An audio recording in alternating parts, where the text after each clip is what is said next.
Welcome back to Alice Talks Football and welcome back to your evening live show. We're in the new year, we're in 2025, the January transfer window is open and hopefully Manchester United get out there and do some business because we really need to do some business. And I don't believe that there's zero money.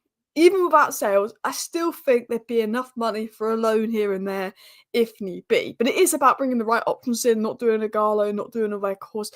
Of course, Ineos want to bring in the right options, not short-term fixes. But for there to be progress in the January window, there's going to need to be sales. Zirkzee, Casemiro, Eriksen, Lindelof, now Malacia today, Marcus Rashford, among many players linked with a sale. So we're going to get into all the latest Manchester United news, covering it in this order. We're going to give you the latest on Casemiro's exit because there's lots of growing news on that.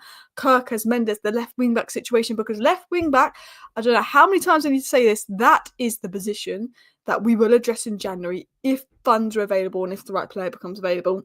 Malacia to Juventus, Rashford's situation, PSG ready to renew interest in Rashford if, what are the circumstances of that? Now, 35 million offer for Rashford has been rejected from Saudi Arabia. Rashford does not want Saudi Arabia. Rashford ready to get back to his best at United?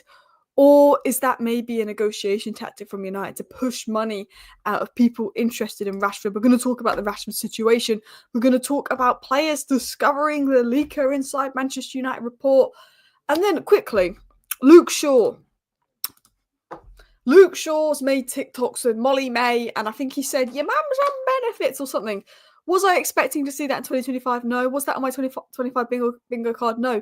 Do I care that Luke Shaw's making TikToks? Absolutely not. I'm not going to sit here and fake outrage. Luke Shaw, how dare you make a TikTok? It's not that deep. Is that just me? Is it not deep? I've seen people, and I saw someone put it in chat, can't believe Luke Shaw's making TikTok videos on the 14th. I don't think that's a problem. Am I the only one that just doesn't care that Luke Shaw's making TikTok videos with Molly May? I really don't care. What's that got to do with us being 15th? Luke Shaw is injured. He can't play. He's made a TikTok video because he's enjoying his Christmas spirit. He was probably at a New Year's Eve party and he's in a 5-second TikTok video. You know, he can't exactly play for us. He's injured. Luke Shaw, injured. Annoying. But I really don't care that Luke Shaw is making a TikTok video. I don't get the outrage about it. I really don't get why people are so outraged that Luke Shaw's made a TikTok video. It's not even like he made the video. He's just in it for a few seconds. Do you know what I mean? Who cares about non-football stuff? Keep politics and social media out of football. Talking about it is for bored people. I agree with this. I only care about what he does on the pitch, not what he does off the pitch. And unfortunately, he can't do anything on the pitch because he's got breadstick legs. Breadstick legs. But it is what it is.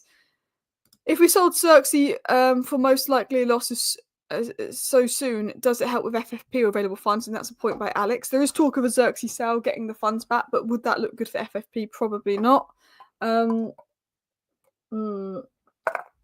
mean, Alex is true, you know, so Alex Ferguson wouldn't be having that in his time. You know, Roy Keane, if he was in the dressing room, wouldn't be happy with Shaw, but I really just don't care that Luke Shaw's making TikTok videos. Amarin to have budget cuts from Ineos because Ineos think Amarin can train the squad to be better, was one report going about, and the goalkeeping situation. So let's just dive into the Casemiro story because this was what we touched upon in my video earlier today. This is the most active story going, which is obviously Casemiro leaving Manchester United, and also Happy New Year to everybody watching. So the Mail Sport said Casemiro is once again attracting fresh interest from Saudi clubs Al Nassr and Al Qadisiyah. Probably said that wrong. Do apologise. The Saudi Pro League are once again in touch with Casemiro's representatives with a view to put together a deal for January. Now, this isn't the first time Casemiro has been linked with a January exit. If we go to the video, I go to my video from earlier today. This is what I reported in my video earlier today, that Casemiro can leave Manchester United either this month or in summer. The club must sell players in order to make new signings, and Casemiro is available for transfer should a good offer come in. This is what Romano said on Casemiro, and that multiple Saudi clubs remain attentive to Casemiro's situation, blah, blah, blah. So Casemiro leaving United in January is definitely a possibility.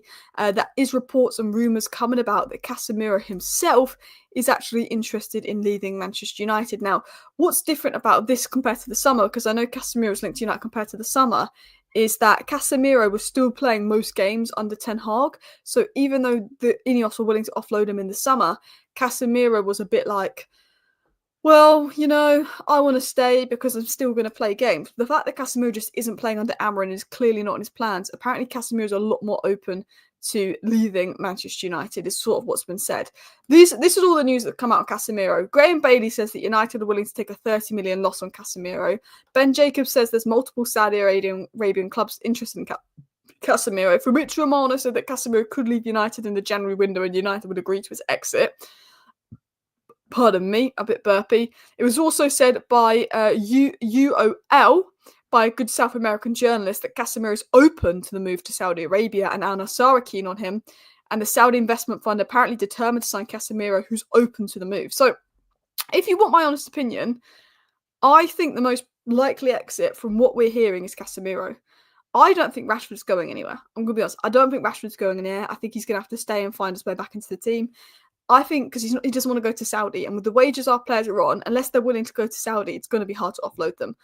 If I was to put down who I think is most likely to leave in January to give us funds to then invest, I would put my money on Casemiro, if I was to guess, because he's not playing much under Amarim. He can keep his wages in Saudi, and there's still, we saw under Van Nistelrooy, there's still a somewhat decent player there if he doesn't have to cover loads of amounts of ground. So I think there could be updates on Casemiro potentially leaving United. Ineos don't like him. Do you know what's mad is there was a report a year and a bit ago, before Ineos were even in the door, when we thought we might get Qatar, that apparently John Murtagh got it from Jim Ratcliffe in the air about how silly he was spending 70 million on Casemiro. So that tells you everything you need to know. Simon Jones also said that Casemiro is attracting interest from many Saudi Arabian clubs. Al Ittihad, Al Nassr, Al Quad, whatever, we're not going to bother saying that, are all interested in him. The club hope to sell Lindelof and Eriksen amongst others. Will we sell Lindelof and Eriksen? Probably not. Eriksen maybe, because he wants minutes and he's desperate, but Eriksen and Lindelof in the summer will have a bigger pick of clubs to go to, leave as free agents. I think that will happen. Kerkez and Nuno Mendes are on the wish list. Kerkez and Nuno Mendes, I think, are the two left wing backs that we're looking at. And if we can get them for less than 40 million in January, and if Casemiro is sold, I think that's who we move for, if I was going to be honest. Amarim wants to keep Zirkzee till summer. I heard this. Now, this hasn't been, well, it probably has been reported publicly, but I spoke to somebody who gets information behind the scenes, and they said, despite all this talk coming out of Italy, Amarim believes that Zirkzee could be useful. And Amarim actually likes, Zirkzee. He thinks he's a hardworking player. He thinks he's a unique profile. There's question marks about his athleticism, I guess, and United lack that. And I think if Man United had loads of athleticism, it would be fine with Zirkzee in the team. But because we lack that, it's a little bit difficult. But I think Ruben Amorim is willing to give Zirkzee till summer. If selling Zirkzee meant he could bring in Kerkez, of course he would do it. But I've heard behind the scenes that Ruben Amorim isn't actually interested in entertaining a Zirkzee exit in January, despite reports. And I think the fact that Zirkzee was almost in tears when he got subbed off, I think is fueling more and more media reports and more speculation about Zirkzee leaving Manchester United. Obviously, Juventus, Thiago Motta, but I've heard that, he's not going to go until the summer at the earliest. But United could definitely be willing to part ways with him in the summer if Amarim doesn't seem as a fit by then, or they need to raise funds. Ineos know they're going to have to sell to buy a lot of it, so definitely. You won't get Kerkez in January. I'd like to get him in January, but I don't think we do. Big up everybody watching, by the way, as well. Got over 1,200 people watching as well. Also good to have different types of nine. We often have that, and our squads agree. Look, for me, I understand. If Ruben Amorim wants to sell Zirkzee in January, fine, do it. But I do think that in particular, I've never seen a Man United player that's been wrote off as quick as Zirkzee. And because I watched him at Bologna, I am more than willing to give him to the end of the season, be patient, because I think there's a decent player there. I don't know if he's a Premier League player. I don't know if he suits the league. I don't know if he suits what we do. But I don't think he's as bad as people think he is. Booing a player like that was out of order, 100%. Booing a player out that was out of order. Zirkzee apparently is one of the most hard-working players in training, and Ruben Amorim likes him. Ruben Amorim really stuck up for Zirkzee after those boos. He really did. I'm hoping it was more cheering that Maino came on, because how good was Kobbie Maino when he came on, by the way, who last week was the scapegoat. But I think there could be more to come for Zirkzee. I'm not going to write him off. I know, is it write him off or wrote off? I don't know. Who knows? But one player, he's come back from an 18-month injury, so I don't want to jump the gun, but he's always been a defensive fullback. So like Delo, Just don't think he suits Amorim's system to begin with. Obviously, coming back from injury, he's going to need like a run of 15 odd games to really get back up to scratch. I think Malacia's best role would be left centre back. Generally, genuine.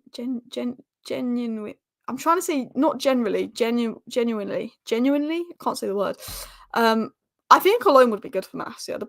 If we can bring in a left wing back, I think a loan would be really good for Malacia because I think he needs minutes. I don't know if Juventus is going to give him minutes, but I think the loan would be really good for Malacia to give him minutes, build up, and then be sell him in the summer. Because if he's not going to play much, it's going to be difficult to sell him in the summer. But I think that injury is just too big of an injury for him to. I think he can come back to it, but to hit the ground running at Man United in a system that is very different, which he doesn't suit. For me, I would look at getting him out on loan and seeing if we can get his price up to sell in the summer. That's the word I'm trying to say. Genuinely. Can never spit it out. Can never spit it out, to be honest, as well. Zirkzee needs to adapt into the United environment. Zirkzee's 22 years of age, come from a different league, needs time to adapt in the environment. Obviously, he's 2 years older than Højlund, but the way Højlund was treated in his first few months compared to Zirkzee is ridiculous, being booed and everything. I watched Zirkzee play in Italy. I liked Zirkzee. I think he's a unique profile player. He may not be ready for the Premier League. He may not be the right player. Cunha was my first pick over Zirkzee for obvious reasons. But I think, I don't think he's this rubbish player. Alice, am I mad to think Antony could be reborn as attacking left wing back? He works hard, just not worked for him on the right. I think Antony right wing back with Ahmad right 10 in the Tottenham game I quite liked. Was it the Tottenham game? Weirdly. When he's had cameos at right wing back, I've liked. But to be honest, I would prefer Antony at left wing back. I've said it before. I'd sell Antony in the summer, just not good enough. But left wing back is a problem. Antony, my biggest issue with Antony is he gets the ball in a useful position and he goes and puts a crap shot in. On the left-hand side, he can't do that. He's going to have to cross. And he can't be worse than Delo at crossing from those positions. No offence, Delo, he can't be. So I would try Antony left wing back. I've said it before, and a lot of people don't like the idea, but I've said it before. Like, if I was to name my Manchester United starting 11, Antony is left wing back.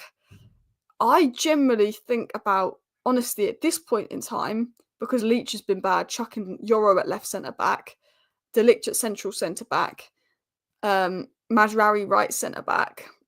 To be honest, I'd have Ahmad right wing back just because I think Mazraoui is better at right centre back, but I want Ahmad to be right 10 long term. But I'd have him at right wing back so we can be more progressive. I'd then have Agate and Maynham with a pivot. I'd have Bruno right 10, Rashford left 10, Zirkzee striker. I think that would work quite well, but we're not going to do that. And Rashford could be on the way out and this and that. But I actually think that team is what I'd like to see, weirdly, which everyone's going to be like, what's that team? But I'd like to see it. I'd like to see Luke Shaw fit. If Luke Shaw's fit, he's left centre-back for sure. But the problem with loaning or selling Malacia right now is there's no cover for left. If we get a new left wing back and they're injured, then who plays? Well, Malacia I don't think is really going to play much anyway. For me, I'd only let Malacia go on loan if we sign a left wing back. And then if he gets injured, there's just Delo, there's Mazraoui, there's Antony. I think Antony, I want to see, you know what? I want to see Antony try the left wing back. Maybe we try it against Arsenal in the FA Cup, but then I think he's going to go defensive fullbacks. But I'd maybe we do it against Southampton, but relegation rivals at this rate. Maybe we need the 6 point. It's a 6 points at this rate, but I'd like to see Antony try the left wing back.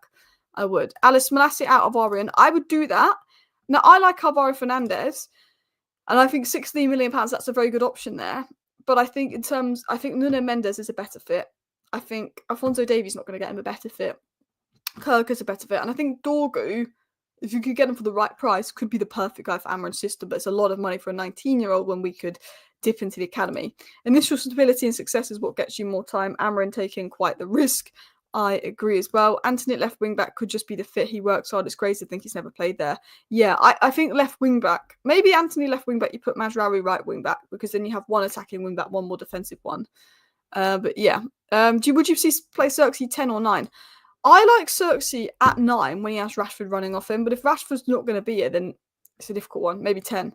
But anyway, let's talk about the situation with Marcus Rashford because there's a lot of news and a lot of stories at the moment coming out about Marcus Rashford. There's an abundance of stories, this and that. So we'll start with these first few stories here then. So it was said by Alex Crook, I've had it on good authority that certainly people acting on Rashford's behalf have had conversations on rumours that Rashford's team are discussing a move with agencies. Now, Rashford basically came out on Instagram to debunk rumours that his agency were discussing moves. Rashford's come out and said he wants a new challenge.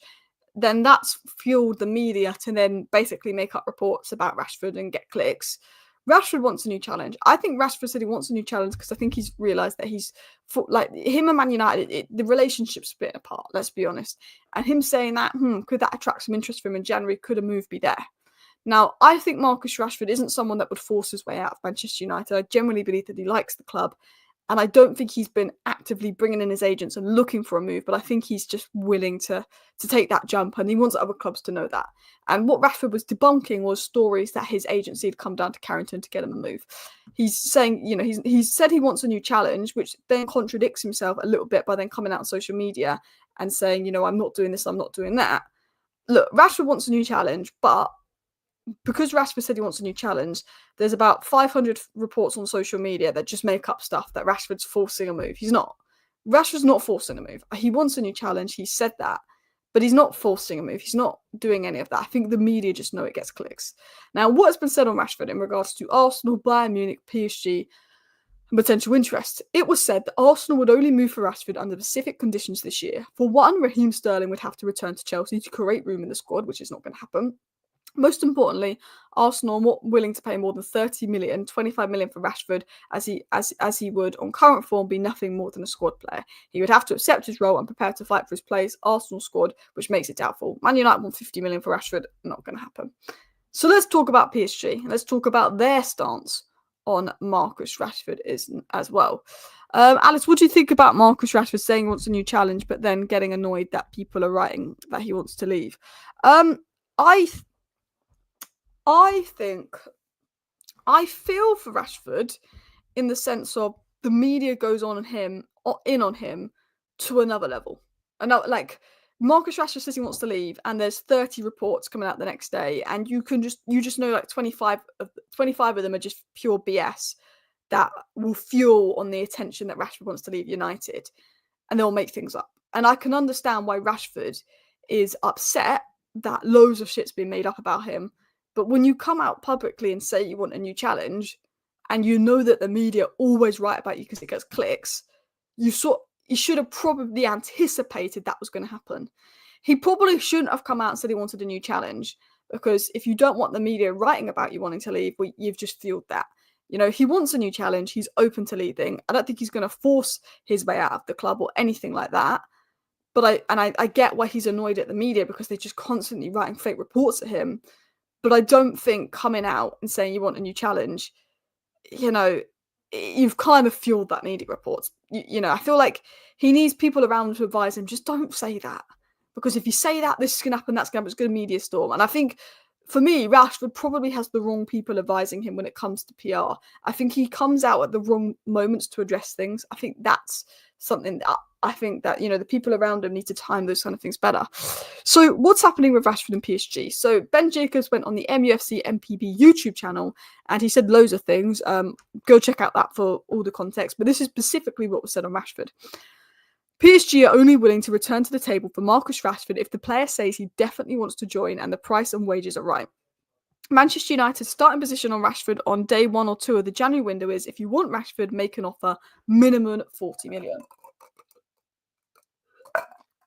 Now, I know that Man United want 50 million for Rashford, but because of wages and him being out of form for a while, could be willing to accept 40 million for Marcus Rashford. So let's talk about who's interested in Rashford, because Saudi Arabia are more than willing to pay 50 million for Rashford, but Rashford does not want Saudi Arabian move.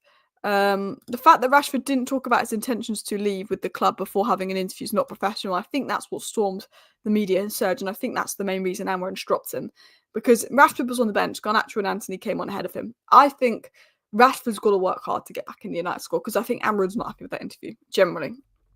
Anyway, Marcus Rashford rejected three offers from Saudi Arabia Pro League worth 35 million a year. So Rashford received a £35 million offer, which he rejected to go to Saudi. Now, Obviously, that's going to happen. Rashford is 27 years of age.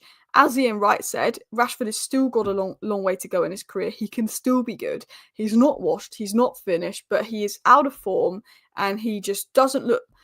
With Rashford, this is my thing. Rashford is out of form, and it does feel like his relationship with Man United is very sour at the moment. And sometimes on the pitch, he frustrates me because he just doesn't look like he really wants it. You know, his last game was versus Victoria Pleasant, an easy game, and he's not taking on his man, and he's lost that intensity and that really wanting it. And I think with Marcus Rashford, it seems that it's over at United because it just doesn't seem. It seems the relationship's sour, and it seems that he just doesn't love Man United like he used to love Man United. However, he doesn't want to go to Saudi Arabia. Let's be honest. I think Marcus Rashford could, if was brought by the right club and was willing to work hard and put in the right environment. 27 years of age, 2 years ago scored 30 goals. Let's not act like he's washed and finished. He's not washed and finished. He doesn't need to go to Saudi Arabia. But if Marcus Rashford wants to be Marcus Rashford, he's going to have to work hard. He's got to get his head down. He needs to not listen to the outside noise, get off social media, not listen to what other people tell him to do and think, I'm going to fight. Because I think Marcus Rashford would be phenomenal at Bayern Munich. Rashford on the left, Elise on the right, Kane up top. 2 years ago, what did I say? If we could sign Elise and Kane, I'd love it. No, we signed Anthony and Casemiro, but I said Elise, Kane, Rashford, front three, I think would work really well. You know, that didn't happen. I think he would work really well at Bayern Munich. I think he could work at PSG. I think he'd be fantastic in the Bundesliga. But I think the only clubs that are interested in Marcus Rashford in January are clubs in the Saudi League and potentially clubs in the MLS. And, you know, whatever you think about Marcus Rashford, it would be a waste for him to go to Saudi Arabia because, you know, people try and act like he's washed and he's finished. He's out of form. He's fallen out of love with Man United. It feels like that. It's just gone sour. And it feels like it might be best for him to leave. But I don't think he's washed. He's waiting for a top 5 club. Rashford is a top talent, but unfortunately he's on the same path as Ronaldinho. Decline. He wants fun and money. I mean, I don't know. I think he wants to get back to his best, but I think some of it is in his head. I think a lot of Rashford's problems are mentally. I think mentally he is a confidence player. He's affected by that, and he needs to have that Cole Palmer mentality where he can almost just shut out and get on with it. And I think he wants to get back in the England squad. I think I don't see him. I think he stays at United or an Arsenal or Bayern Munich or PSG coming for him. And PSG could come in for him. Now, Chris Wheeler and Paul Hurst have said some things. There's been a briefing on Marcus Rashford today because we've got about 4 journalists coming out, all with reports on Marcus Rashford today, all sort of saying the same thing. So I do think there's been a briefing. And the reason I think there's been a briefing, Leicester City apparently have approached to sign Harry Amas. We'll talk about that in a second. The reason I think there's been a briefing is because I think United have realised they're probably not going to get any offers outside of Saudi Arabia for Rashford, so he's going to stay put. So they need to, do the briefing as well. Samuel Lutkes also confirmed that Marcus Rashford rejected an offer up to £35 million to go to Saudi Arabia as well. So Paul Hurst said, staff at Man United's training ground say that Marcus Rashford has been working hard to improve his form rather than sulking because of his absence. That's what we want to see. We don't want to see him doing a Sancho and sulking. We want to see him doing everything to get back in the Manchester United squad and be at his best. That's what we want to see. We want to see him doing everything to get back in the Man United squad and be at his best. Because this is my thoughts. Rashford doesn't go anywhere in January if he doesn't want to go to Saudi. I don't know who's got that money. He likes Barcelona. Barcelona may like him, but Barcelona can't have Dani Olmo. So that's out. Bayern Munich, does company want him? PSG, there's Marcus Rashford is in a position where if a big club doesn't come for him in January and offer 40 plus million, he will have to stay at United because he doesn't want to move to Saudi. So he's going to have to, and I think we will sell Rashford in the summer. I don't think we will get it. I think he'll stay put to the summer. So Marcus Rashford is thinking, well, if he wants the move in the summer, he's got to play well between now and the summer if he wants that move.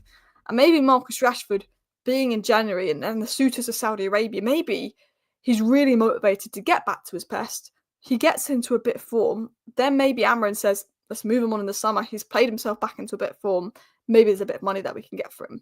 It was said by Chris Wheeler that Marcus Rashford is open to staying at Manchester United and he's waiting for a recall from Amrin and will give 100% to the team. So it's all of a sudden turned today that Rashford's rejected offers from Saudi Arabia. We're 2 days into the January window. Rashford's rejected offers from Saudi Arabia.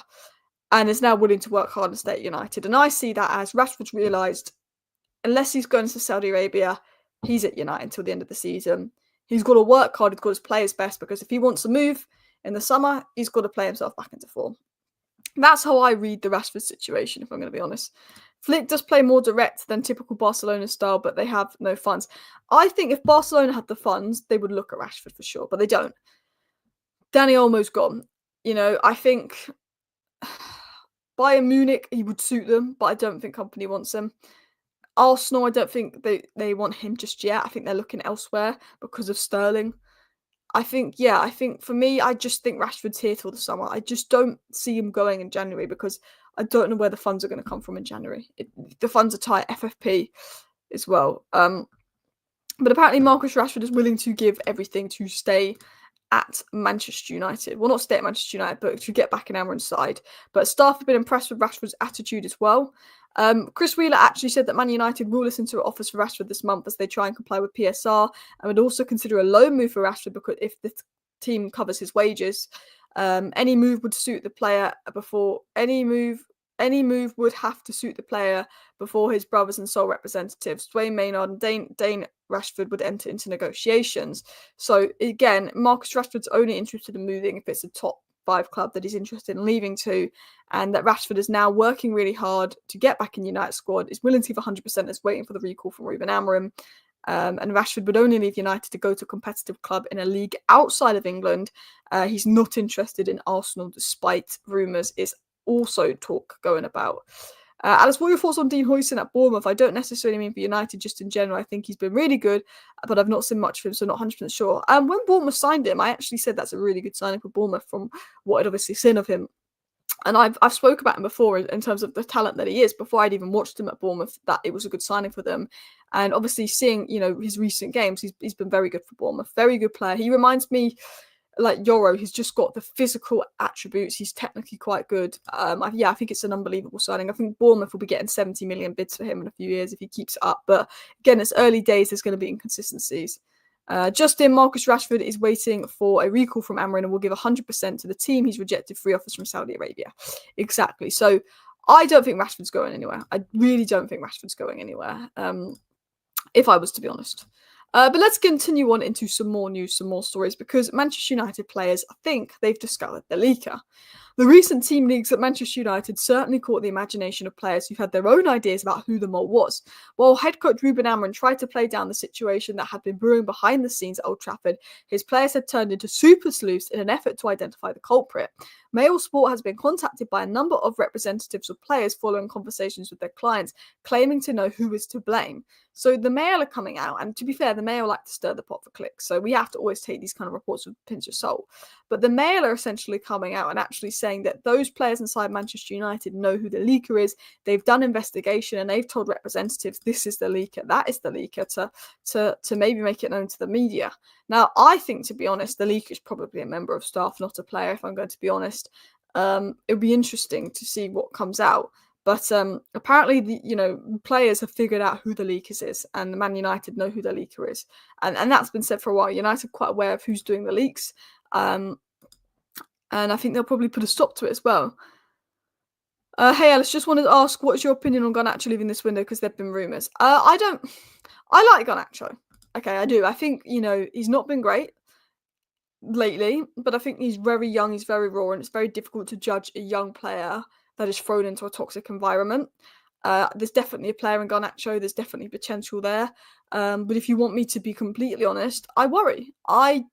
He's a winger in a 4-3-3 where he can be wide. I don't think he's a winger in Ruben Amorim's system. I don't think he suits the system. He's like Dalot, a player that I like. Garnacho, Dalot, players that I like. Players that I think could be good players, but I don't see them working long term. Obviously, he's so young, he could be moulded. But I think if Atletico are willing to give 50, 60 million to Garnacho, you have to look at it and say, you know what? There's money there. Someone said Rabiot's mum's the leaker.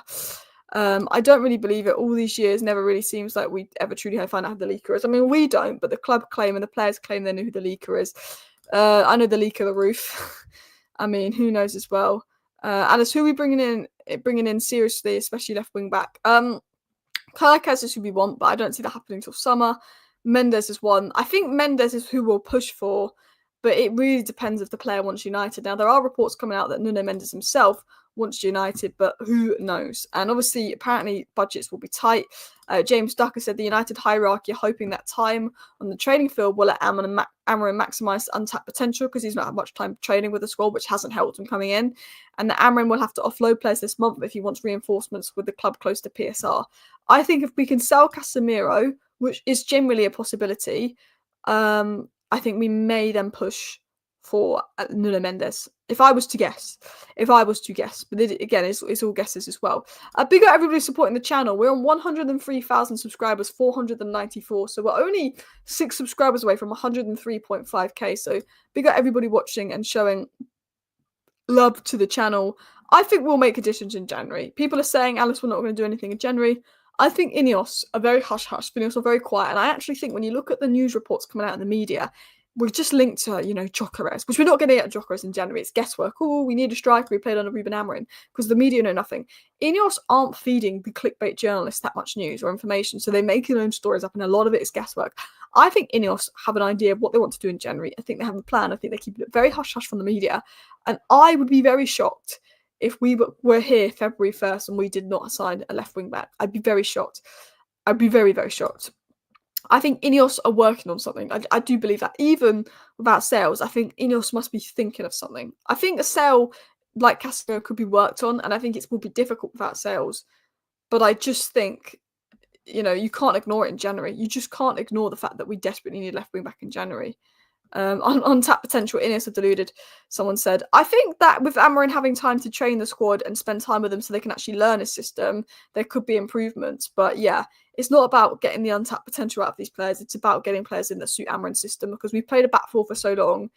Wing backs are so different to fullbacks. We need players that can play wing back. We don't have that. And generally, a wing back coming in elevates the system so much. An attacking wing back coming in and an attacking left wing back coming in, I think would have a massive impact. I don't think it makes us great again or anything like that, but I think it would have a bigger impact than people believe. I do. I think it will, because it's so important for Amorim's system in terms of carrying the ball, in terms of getting up. So important. But anyway, listen, people, please do go ahead and hit that like button if you have enjoyed today's video. I also want to say I did a video with United Kaz, and we just spoke about like Amorim's fire sale, and we had like a bit of chit chat and all of that as well. So I'm going to put the link in the chat to the video that I did with Kaz. So as I wrap up this video, there's a link in the chat somewhere if you want to go check out the video I did with Kaz, just talking all things United sale and all of that. But I will be back tomorrow morning with a 10-minute news roundup update, or if there's any breaking news, I'll be back tonight. Thank you everyone for watching and tuning in today's show. See you next time. Bye.